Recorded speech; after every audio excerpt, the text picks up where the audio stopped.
आज हम आप लोगों को पढ़ाएंगे सिम्पसन का समलंबी नियम।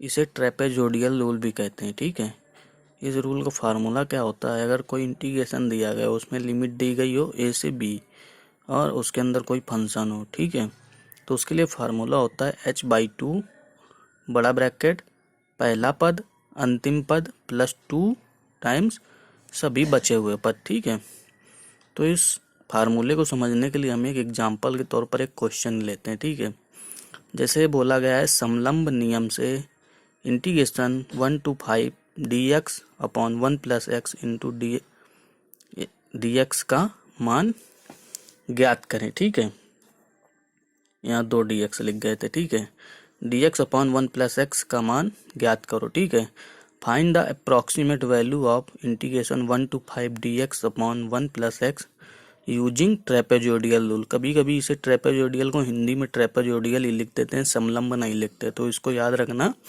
समलंब कहे या ट्रेपेजोइडल कहे, दोनों एक ही बात होती है। ठीक है, अब देखो क्या करेंगे। हमने सबसे पहले बताया था इस दिए गए इंटीग्रेशन की किससे तुलना करा देते थे, इससे तुलना करा दो। तुलना कराने पर हमें a की वैल्यू कितनी मिल जाती थी 1, b की वैल्यू कितनी मिल जाती थी 5 और y की वैल्यू 1 अपॉन 1 + x। ठीक है, अब देखो यहाँ पर भी कुछ नहीं दिया गया, n की वैल्यू कितनी क्या है, तो हम यहाँ पर n को अपने मन से कुछ भी मान लेंगे। हमने माना n बराबर 4 है। ठीक है, n बराबर 4 मान लिया तो हमें h की वैल्यू मिल जाएगी। ठीक, h की वैल्यू मिल जाएगी तो ये टेबल बनाना सबको पता ही है, सिम्पसन 1/3 और सिम्पसन 3/8 में बताई थी। टेबल बना लेंगे। टेबल बना लेने के बाद देखो इसमें ये कन्फ्यूजन मत रखना कि x 0 से शुरू करें कि y 0 से शुरू करें, इसमें ऐसा कुछ नहीं होता। आप कॉमन है तो x1 से शुरू कर देना, x1 y1 से शुरू कर देना, चाहे x0 y0 से शुरू कर देना, इसमें कोई दिक्कत नहीं है।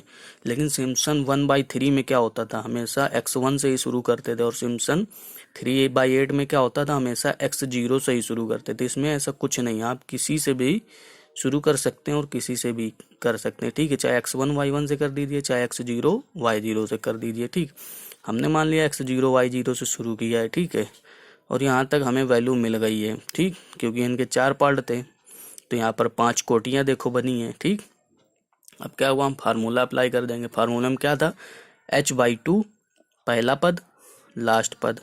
ठीक है, पहला पद लास्ट पद जोड़ के लिख दो, +2 गुणा जितने बचे हुए पद। अब यहाँ पर सम विषम कुछ नहीं देगा, जो बच जाए अब वो सारे के सारे जोड़ के लिख देते हैं और हमें फाइनल आंसर मिल जाता है। ठीक, अब मान लो एक एग्जांपल के तौर पर हमने ये एक टेबल बना के दी है, ये दूसरा क्वेश्चन है। ठीक है, टेबल में x0 y0 ऐसे ऐसे करके पूरे x8 y8 तक वैल्यू दी गई है। तो अगर बोला जाए इसको ट्रेपेजोइडल रूल या सिम्पसन के समलंबी नियम से ज्ञात करो, तो क्या लिखेंगे, इसे h/2 पहला पद और लास्ट पद जोड़ के लिख देंगे y वाला, +2 गुणा जितने बचे हुए पद हों, y1 y2 y3 y4 y5 y6 y7 बच रहा था, जोड़ के लिख देंगे और इसे सॉल्व कर देंगे, हमारा आंसर आ जाएगा। अब देखो आप लोग क्या करेंगे, सिम्पसन की जितनी भी एक्सरसाइज है पूरी 9.10, अब आप तीनों रूल पढ़ चुके हैं, इस एक्सरसाइज को आप लोग ख़त्म करेंगे। ठीक है, ओके।